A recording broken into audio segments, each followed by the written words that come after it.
Hey, what's up? FreeFM 89.0. This is Grady Hooker, episode 142 of Wrestling Roundup, and live on Skype we got Josh. Hey. So, we're a two-man team, but it seems as though WWE is loving the four-man teams right now. Four-man teams, they're just stable crazy right now.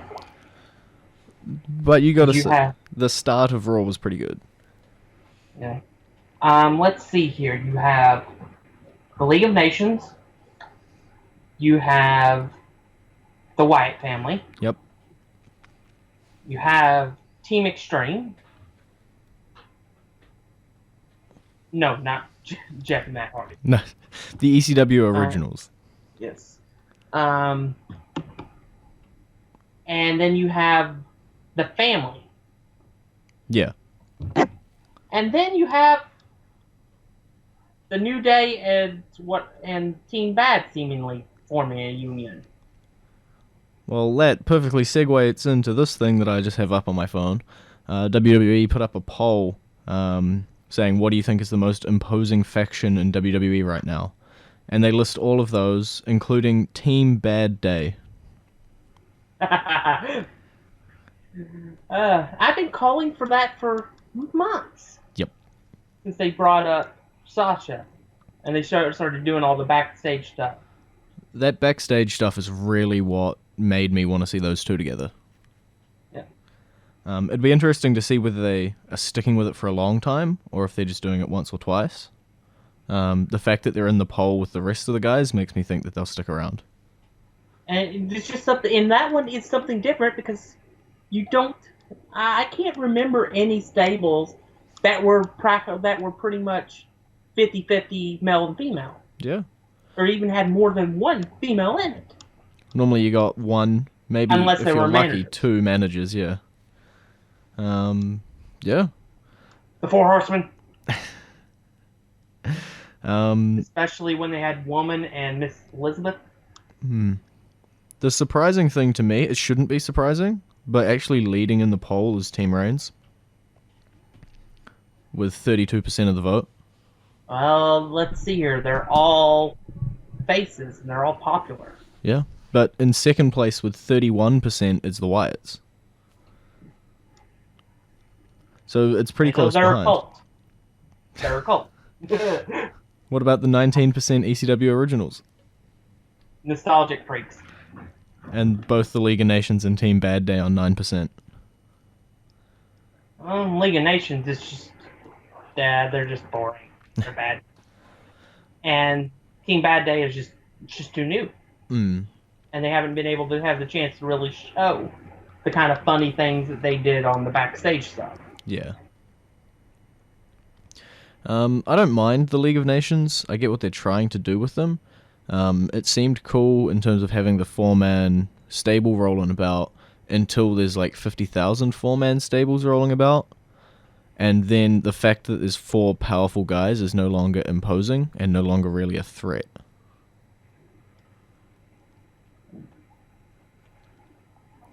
At least they didn't end Raw with the predictable ending. Yeah. But we did still hype up our main event. Yeah. I'm going to say this. If I'm Sheamus, I'm wondering why the hell they were. Yeah. Because you would think they would have come out, at least at some point, and then had the Usos and Dean Ambrose come out to intercept. Instead, we got like how long was it? Very long. Yeah. Brawl. The video on their YouTube's about 5 minutes. The segment went way over. Yeah. It was like, I think the show ended after 15 after. Yeah, I was sitting there because I watch Breaking Ground straight after on the network, and we're meant to watch that at like our time, dinner time, starts on the hour, and we sit down, and we're like 5 minutes late at this point, so it's 5 past, and we're like, oh yeah, it'll start soon. And I think it was about 17 past, I think, before Breaking Ground started. And it's like, wow, they must have They must have overran. Yeah, they overran by over at least 15 minutes. But ignoring the stables sort of have matches now. So we got the Sheamus Roman Reigns. That was obvious with the TLC match for the World Heavyweight title. But we've got the ECW Originals versus the Wyatt family in the 8-man tag team elimination tables match. Yeah, they did flesh out the card a little more last night. And you were right about Rhino being in the ECW Originals team. It was too obvious. Yeah, I had to give you that. Think about it. They already had him in the fold in NXT. How hard would it be just to have him come up from Florida? Yeah. For a week or so. Although it probably won't happen, Bubba Ray did tease Sandman on Twitter. Just saying. I'm pretty sure Sandman is blackballed by the WWE. Yep. But, it was a tweeting tease. I can keep saying that as much as I want. It will never happen. But the 8-man tag team elimination tables match should be interesting. Have they specified exactly how? So it's every person is being eliminated? Yeah, I would assume so because there wouldn't make any sense. Yeah. For it to be an elimination tables match. True. With just 2 teams. Mm-hmm. Yep. So it would have to be in each individual goes through a table, they're eliminated. Okay. 8 men in the ring. Most likely it's 5 or 6, maybe 7 of them will go through tables. And 1 team will stand victorious. It should be interesting in terms of whether they're going to let the ECW Originals or the Wyatt family win a feud. I think the ECW Originals' whole purpose is to put the Wyatt family over. You'd hope. You really would hope. But you've also hoped that about the Wyatt family's last 6 feuds. Not the last one. Yeah, true. I saw that one coming. But they've struggled to win a feud, and I think the ECW Originals are just imposing enough and nostalgic enough that they'll draw, but they'll also just lose. And it's not unbelievable that they'll lose. I don't think the Dudleys... They lost 3 straight pay-per-views to the New Day?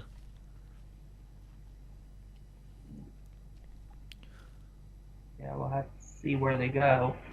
I am interested a little bit, but honestly, I really hope the Wyatt family breaks up soon. Oh. Harper and Rowan are getting wasted in this group. That's a correct statement. And they're the ones that take the most damage from these feuds. Mm-hmm. I think the point was that Rowan that lost the 4-team elimination tag team match for the Wyatt family, and Harper took the loss at Survivor Series. Wyatt doesn't need them, really. We've seen Wyatt go singles, and it's, he hasn't won a feud, but it went well, alright. Even if he does just keep Strowman by his side, just to get Strowman, a little less green. But the other two went tag team before, it went okay, they split up, it was face heel, feud was going, injuries happen, but it's been shown to work, and there's a point where you can always believe that they'll always come back to their master. It wasn't just the injuries. They buried Rowan with Big Show and those stairs last year. But he had a Rubik's Cube and everything. Yeah. See, that was character development. Something that we don't get much of these Wyatt family members. Yeah, and he had character development on main event with Paige, but they didn't mean anything. Didn't do nothing. No. So we'll go into our classic entrance theme. I don't know why you picked it. No idea. It's D'Lo Brown. And you're back with Wrestling Roundup. FreeFM for Grady and Josh. So do you want to explain why it was a smart connection to play this classic entrance theme? Well, D'Lo Brown was a member of the Nation of Domination, and Alberto Del Rio is a member of the League of Nations. I stared at those songs. I looked at them on the same USB so many times, and I couldn't make the connection. I'm disappointed in myself. But in terms of looking back at TLC, we've also got a US title match now. Alberto Del Rio versus Swagger, but it's Alberto without Zeb Coulter. Yeah, he fired Zeb. That lasted long, didn't it? It wasn't supposed to. Yeah. The whole purpose was just to get them back, reintroduce them, and to get them over with the crowd. Yeah. And that was it. And now Alberto's in the best stable ever, and, you know, Zeb can go back to being with Swagger. I think Zeb needs to go to New Jersey and pick up a tag team. I feel like there's a reference here I'm not getting. Well, technically they're from New York, but they're from the Jersey area too. Oh, yep, now I've got you. Wow, that took me a long time to get. I don't know, they're pretty good mouthpieces on their own. I don't see why they need Zeb. Just to get them over with the crowd. Yeah, fair enough. And possibly to change Zeb's gimmick a little bit. Make him see the light, so to speak. Rapping Grandpa? Dear God, please don't. No, he'll just be SAWFT. Yep. Grandpa. That's soft Grandpa. I don't want to give them any ideas. I don't want to see Zeb coming out with like a bandana on and rapping. I really don't.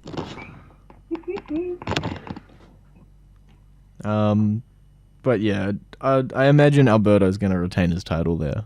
It's nothing too strenuous. And Dean Ambrose, Kevin Owens is heating up. I always thought that was going to be the chair match. No, that is not the chair match. Weirdly enough, we put that in Alberto. I don't know, it seems like they're adding stipulations afterwards, so that one might still be there. Yeah. It's possible they may do that as a TLC match too. I don't know how extreme they normally go. And just book in the pay-per-view with TLC matches. I could see it as being like a street fight type of match. I'm going to suspect that this will be just a straight-up singles match. Probably. And Owens will walk Owens walk. And get counted out to retain the title. And this will continue to feud to Royal Rumble. Where they'll probably will do something like a street fight. Fair enough. All I know is that whenever Dean Ambrose brings popcorn, it's funny. Yes. Popcorn and soda pop. I don't know why. Just Ambrose, popcorn, drink, hilarious angle. Let's see here. The last 3 times he's used it was last night against Owens. Yep. Then when he was feuding with Rollins, when he had the WWE Championship. Yep. He was sitting in the crowd with popcorn and soda pop, watching Reigns versus Rollins. And then there was the time when he filled the Money in the Bank briefcase with popcorn and soda. Yep. Man, Ambrose can do a lot with popcorn and soda. But as we alluded to before, we'll play our current entrance theme. It's Alberto Del Rio, and even since we've played it, I still can't pronounce the name of the song.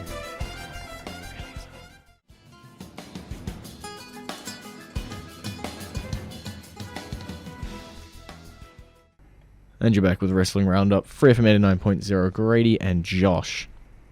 So looking to the Divas division, Paige slapped Flair. Yeah. I gotta say, The Miz is probably the most underrated superstar in the company today, and possibly one of the most underrated of all time. Yeah, I'll give you that. The way that he just manipulated everything, while still seeming like he just wasn't there, was pretty cool. Yeah, we definitely have full blown heel Charlotte. We just don't know it yet. We're not supposed to know it yet. Yeah.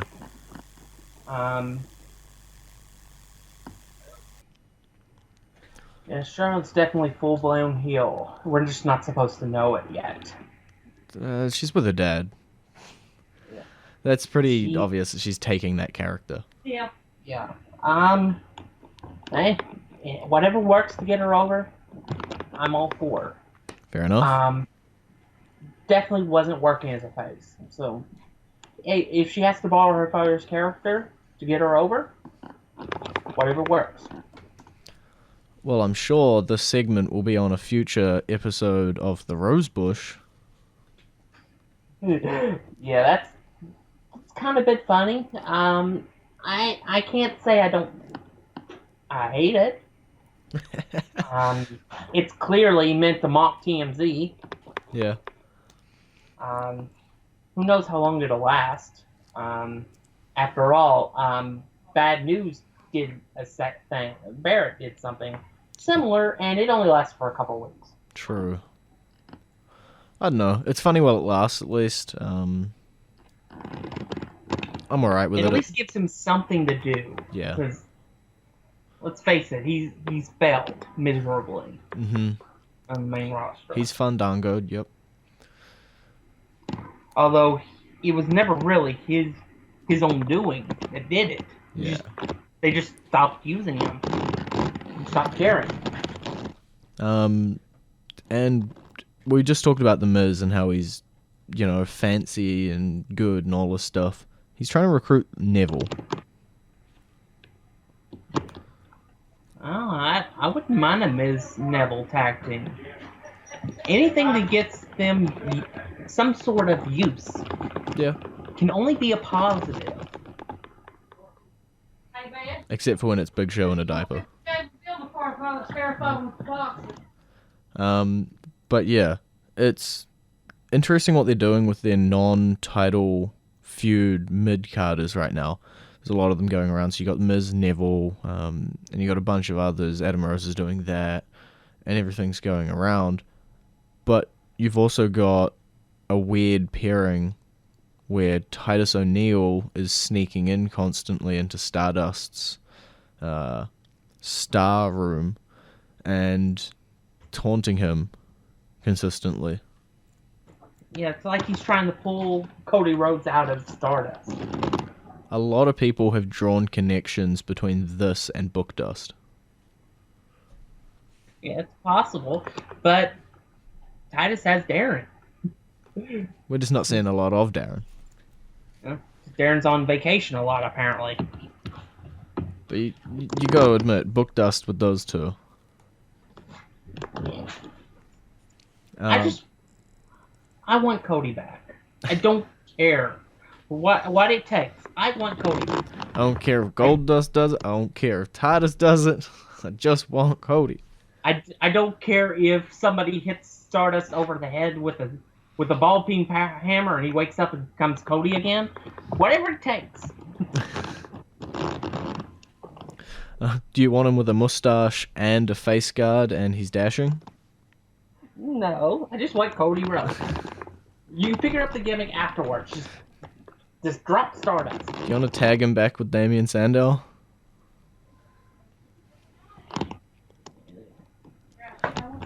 But yeah, Cody was always good as Cody.